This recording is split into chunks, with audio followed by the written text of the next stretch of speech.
Jadi lucu, orang bicara kiamat tapi hancurnya alam semesta.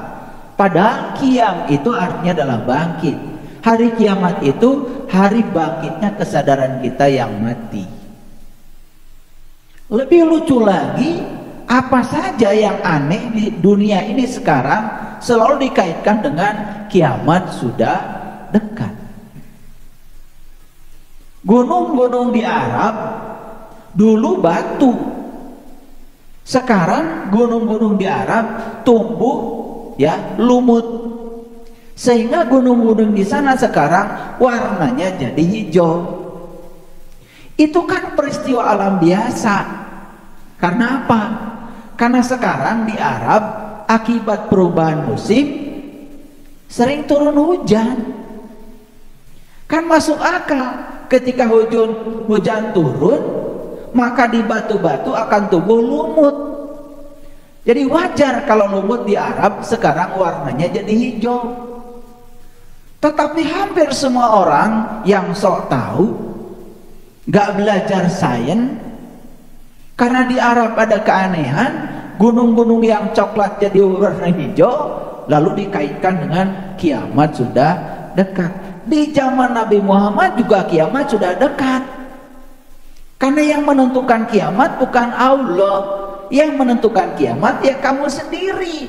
Kamu mau kapan bangkitnya? Ya tentukan oleh kamu. Sedekat itu kiamat dengan kita. Kamu mau kapan bangkitnya kesadaranmu? Ya kamu yang menentukan. Jadi kiamat itu bukan hancurnya alam semesta. Kalau alam semesta ini hancur, ya semua yang diciptakan pasti hancur pada waktunya. Matahari yang sekarang menyinari kita hari ini, itu umurnya itu sudah 12 miliar tahun. Menurut fisika. Karena matahari itu bisa bersinar, di dalam matahari itu ada yang namanya reaksi fisi. Reaksi fusi, yaitu pembelahan atom hidrogen. Nah, atom hidrogen yang di matahari itu kan massa. Setiap massa itu materi. Setiap materi pasti kalau dibakar ada habisnya. Ya bensin yang ada di bumi kita lama-kelamaan juga akan habis. Solar yang ada di kandungan bumi, semua bahan bakar fosil suatu saat juga ada habisnya. Tapi nggak usah takut, karena kalau solar habis, bensin habis, manusia juga diberi kecerdasan untuk membuat ya kehidupan baru. Ya keluarlah yang namanya mobil listrik. Nggak usah khawatir. Kalau hari ini bensin masih ada, ya beli aja. Hari ini solar masih ada, ya beli aja. Belum kebeli mobil listrik, ya sudah, nggak usah dipikirin. Ntar juga kebeli. Yang penting berpikir kebeli, jangan berpikir mahal. Kalau berpikir mahal, ya nggak akan kebeli. Sesederhana itu sebetulnya hidup. Lalu pertanyaannya gimana kalau matahari nanti habis atom hidrogennya karena dibakar terus menerus? Ya nggak usah khawatir, paling matahari diam, nggak bersinar lagi. Terus kalau matahari tidak bersinar lagi, gimana kehidupan kita? Paling juga mati kita semua. Paling juga begitu kok. Terus kalau mati semua kita gimana? Ya gitu aja. Apa yang mau dipikirkan? Nggak ada yang perlu ditakutkan. Terus kalau kehidupan di sini semua mati, berarti ruh keluar dari tubuh. Nah, ruh yang keluar dari tubuh kemana? Ya mungkin saja di planet lain sudah ada leluhur kita. 2-3 pasang aja cukup. Dan tidak usah bermigrasi kita ke sana cari pesawat. Karena ruh itu tidak terbatas ruang dan waktu. Nanti ruh-ruh ini akan dilahirkan lagi di sana, ditiupkan pada tubuh baru. Kehidupan berlangsung lagi. Di mana? Nggak tahu saya juga. Karena sekarang kita sedang di bumi, ya nikmati saja di sini saat ini sekarang mumpung kita masih hidup, dilengkapi tubuh. Ya sudah. Tubuh ini kendaraan yang diberikan Allah untuk kita. Untuk apa? Untuk berkarya. Dan di balik tubuh ada diri sejati kita yang sedang dikerjakan oleh Allah. Sesederhana itu. Gak usah memikirkan ya, matahari kapan akan mati, gak usah. Hari ini matahari masih bersinar, sudah moyan. Gitu aja kok. Gak usah memikirkan hari esok. Karena kalau kita memikirkan hari esok, kita menjadi takut. Gak usah juga memikirkan masa lalu. Kalau kita memikirkan masa lalu, kita jadi sedih. Supaya damai, sudah saja hadir di sini, saat ini, sekarang. Kenyataan hidup itu adalah sekarang. Sekarang kalian bisa melihat saya, kalian bisa mendengar saya, sekarang kalian bisa berbicara, kalian minum masih bisa ditelan. Ya kan? Kalian makan masih bisa merasakan. Itulah kenyataan hidup. Dan tujuan hidup itu adalah hidup itu sendiri. Makanya tidak usah merumuskan tujuan hidup. Buat apa? Karena hidup itu sendiri sudah tujuan. Orang yang merumuskan tujuan hidup, orang yang tidak sedang hidup. Kan aneh ya? Kita sekarang faktanya sedang hidup, malah kita mencoba merumuskan tujuan hidup. Kita sedang hidup. Kan yang merumuskan tujuan hidup itu orang yang tidak sedang hidup. Lah kalian sedang hidup, merumuskan tujuan hidup buat apa? Tujuan hidup itu adalah hidup itu sendiri. Nikmati aja sekarang hidup apa adanya. Dan hidup cuma dua dalam hidup. Yang datang dalam hidup cuma dua, enggak tiga, enggak empat. Satu, yang kita ingin. Dua, yang kita tidak ingin. Itu aja. Apakah dalam hidup ada penderitaan? Enggak ada. Kalau kita bisa menerima yang kita ingin dengan yang tidak kita ingin, apa adanya. Lalu penderitaan dari mana? Penderitaan itu berasal dari penolakan. Karena kita menolak yang kita tidak ingin. Kalau yang tidak kita ingin tidak ditolak, nggak ada penderitaan. Apakah kemarahan ada? Nggak ada. Karena marah itu kita menginginkan yang kita ingin. Saat datang yang tidak kita ingin, kita menolaknya. Karena menolak, kita jadi marah. Kebencian ada? Nggak ada. Karena kebencian itu berasal dari pikiran. Kapan benci itu datang? Saat kita menolak yang kita tidak ingin. Saat yang tidak kita ingin hadir. Betul nggak? Jadi kalau kita sudah bisa menerima hukum alam, yang kita ingin dengan yang tidak kita ingin diterima dua-duanya dengan cara yang sama, tidak ada penderitaan, plus tidak ada lagi yang namanya kebencian, kemarahan, nggak ada. Karena tidak ada lagi yang bisa kita benci. Tidak ada lagi yang patut untuk dimarahi. Setuju? Kan sederhana sebetulnya. Nah, menjadi rumit kehidupan ini karena di sini nih. Ini nih yang membuat kita jadi rumit, pikiran kita sendiri. Baik. Oleh karena itu, saya hari ini akan berbicara sesuatu yang rumit, tetapi akan saya buat menjadi sederhana. Karena tugas saya adalah membuat yang rumit jadi sederhana, bukan membuat yang sederhana jadi rumit.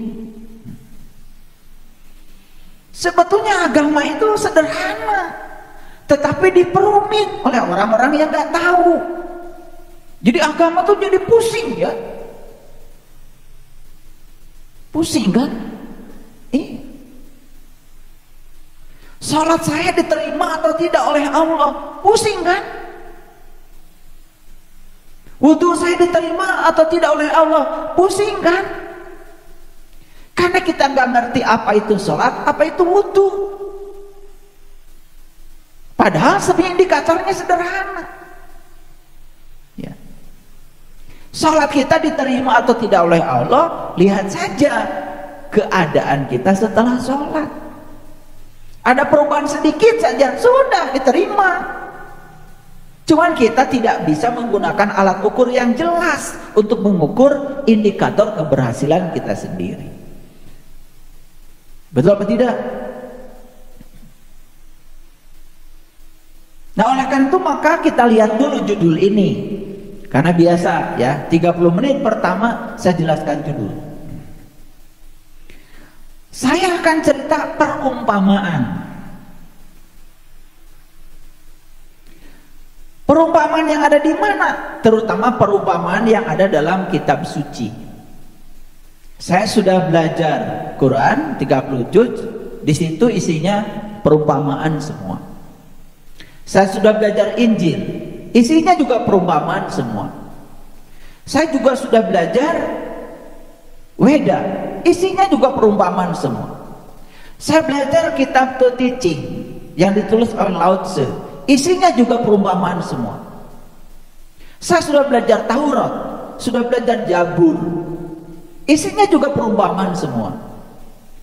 Saya juga sudah belajar kitab leluhur kita, namanya Layang Muslimin Muslimat, yang nulis Mama Asep Martawijaya, orang Garut, bahasa Sunda. Isinya juga siloka semua, perumpamaan semua. Makanya dibuat dalam bentuk apa itu? Dalam bentuk tulisan sastra. Ada Kinanti, Dandang Gula, Mas Kumambang, itu kan Magatru, Pucung, ya, Pangkur, isinya itu semua sastra.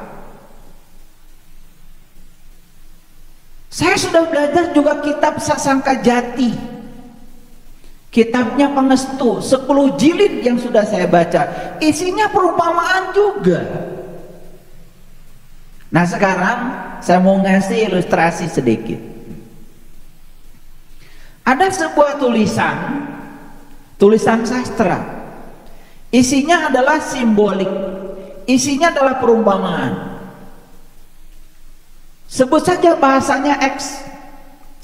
Saya ingin mencoba menyelami apa yang dirasakan dan dipikirkan oleh si penulis itu. Bisa nggak lewat tulisan?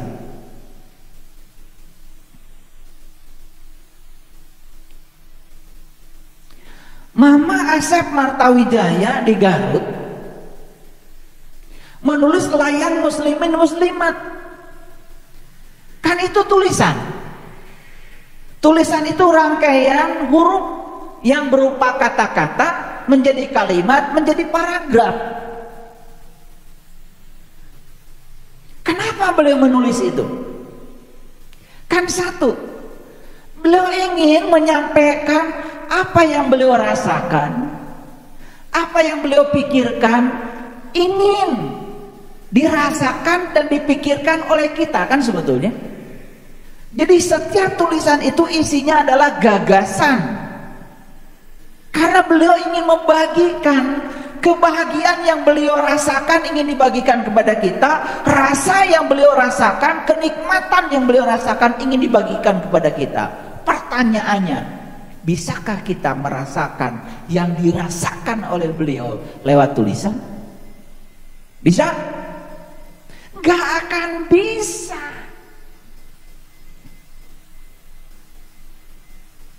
Gak akan bisa.